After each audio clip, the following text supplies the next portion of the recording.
we're so happy to have you here. And Aaron, thank you. Oh, and I have someone special who would like to do the formal introduction of Aaron Parazette. I would like to introduce Joy Parazette to introduce her father. So come on up.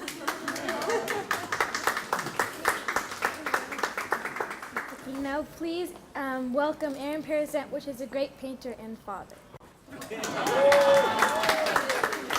Okay. Thank you, Joy.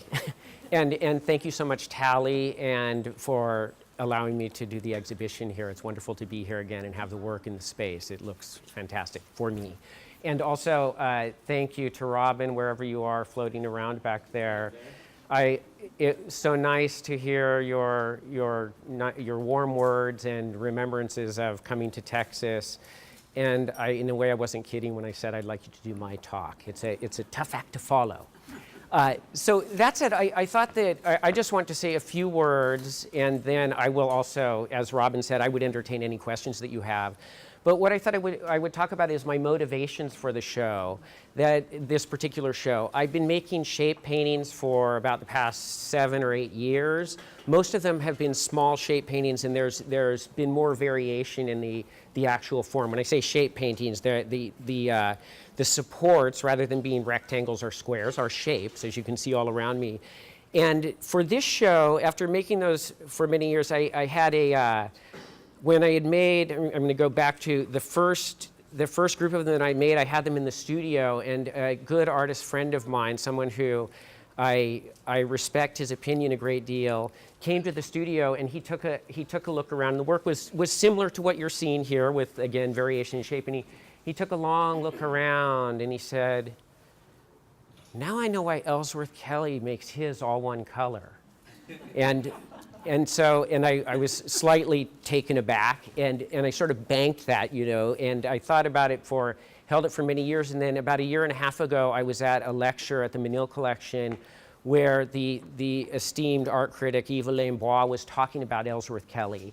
And as he was talking about it, they were showing images of Ellsworth Kelly's work, and I was looking at them again, and I was remembering what my friend had said.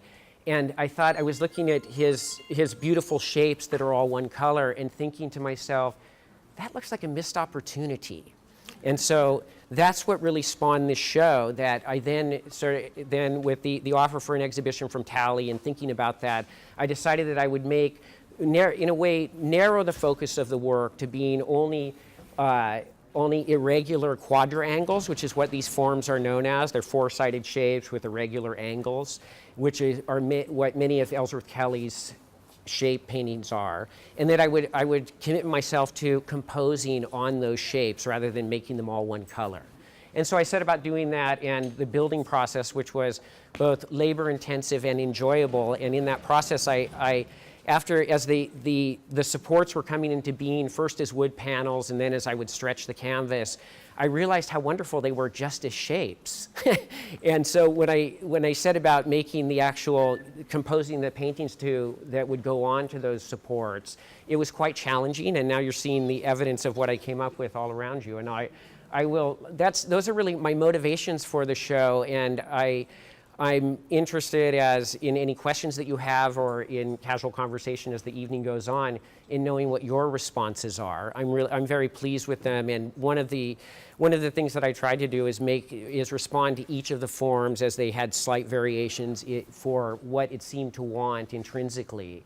And so that's the show that surrounds you, and now we'll take your questions. Did you give up words? I haven't. The words are on hiatus, though. Yes.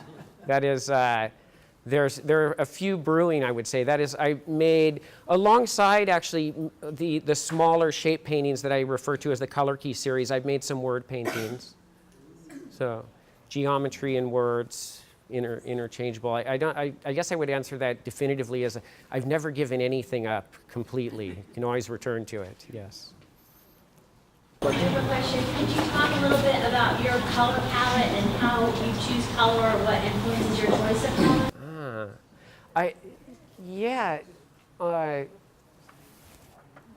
Can I talk about that?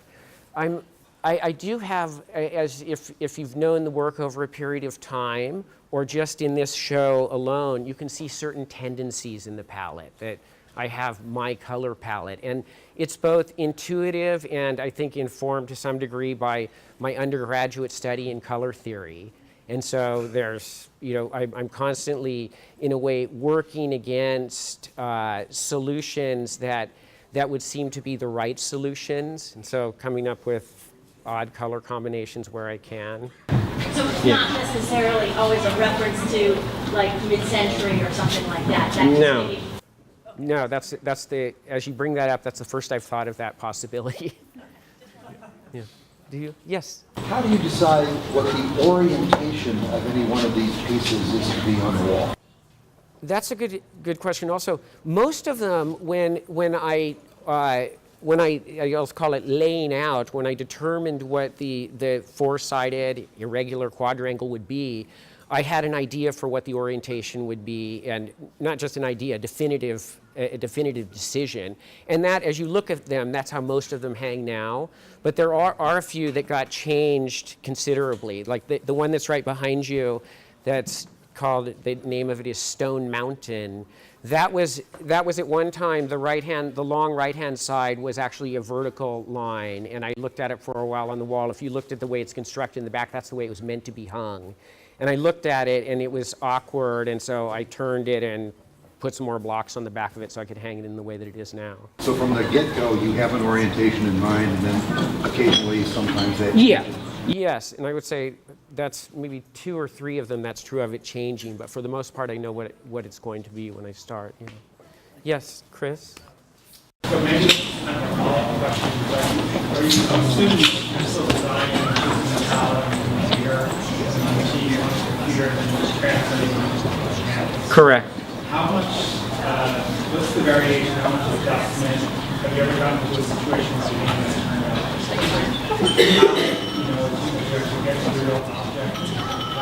Yes, more often than not, actually. In that, Chris brings up the fact that there's a certain amount of planning and experimenting that happens as an artist might make small drawings of something they're going to make large. A certain amount of planning and consideration that goes on in the computer, and then trying to translate that or manage it onto the larger piece. Things happen, and it doesn't look the same. It doesn't look as I thought it would look, and so adjustments are made.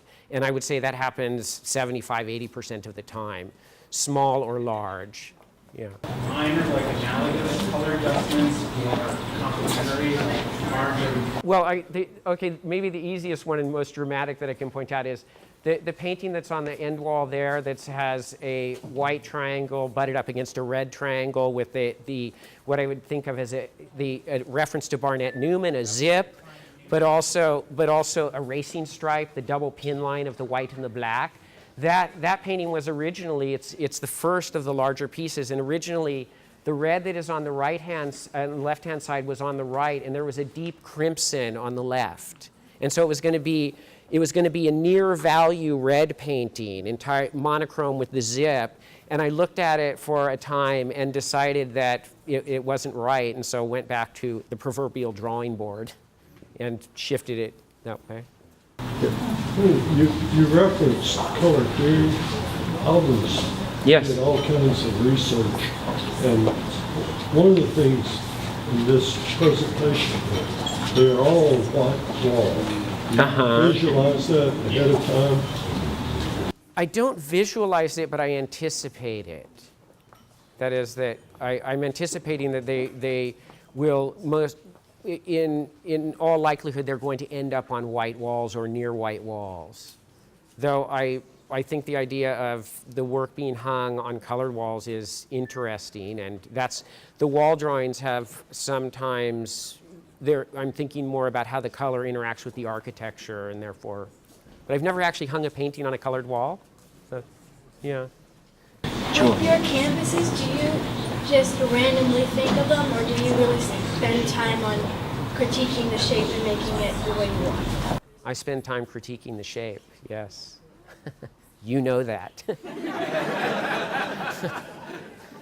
Rhetorical question. Yes, sir.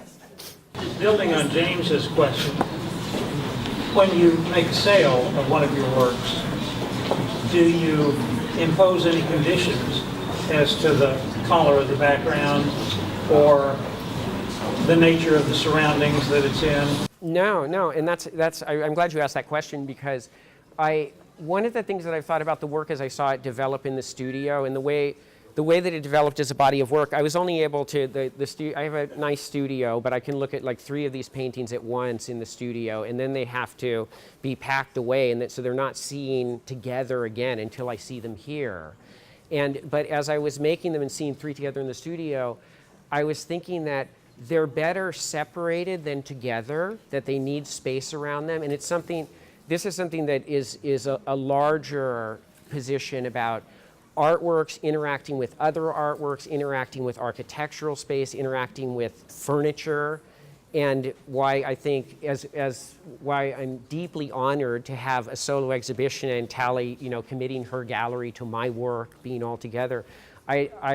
In the future, I would love to see 1 or 2 of my paintings in a show with other artists making work that is sort of researching and working in the same territory.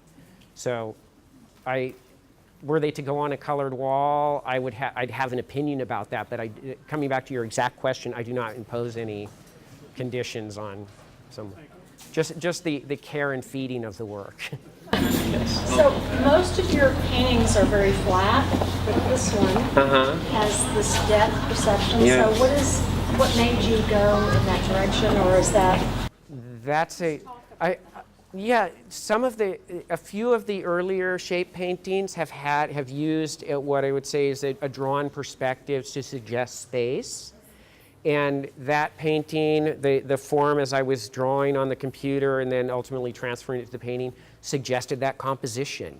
And when I did it, I thought, well, it's very seductive and draws you in, as well as it looks as though it's coming out and going in. And I thought that was one of, I think, the 2nd or 3rd painting of those that I made here. And I thought I'll probably end up using that again, but I didn't. And so, yeah. Okay. In your process, you're developing things on a computer. How do you get that from a physical object? Do you use projections? Some in the past with the word paintings where there's a lot of curvilinear, they're letter forms that are used, I have projected them. By and large, these are done through I would call it an architectural drawing process, where I'm taking the drawing and measuring the drawing and then scaling it up to work on the actual size support. So lots of straight edges, tape measures, pencils, and then of course my process is tape painting, if you know what that is, using tape and painting. Is that what you use? Some of them have a meticulous precision. Well, that actually. Just to remark on that comes out of the same place as the word paintings and much of the other work, coming out of a sort of surf culture, custom car culture, this sort of finish fetish with wanting to have a precise industrial finish while still the work being handmade. So I want it to be right in that edge. They're not printed paintings. I make them by hand. But I think of them as being as nearly anonymous as possible in their finish. Thank you. Okay, thank you. Right.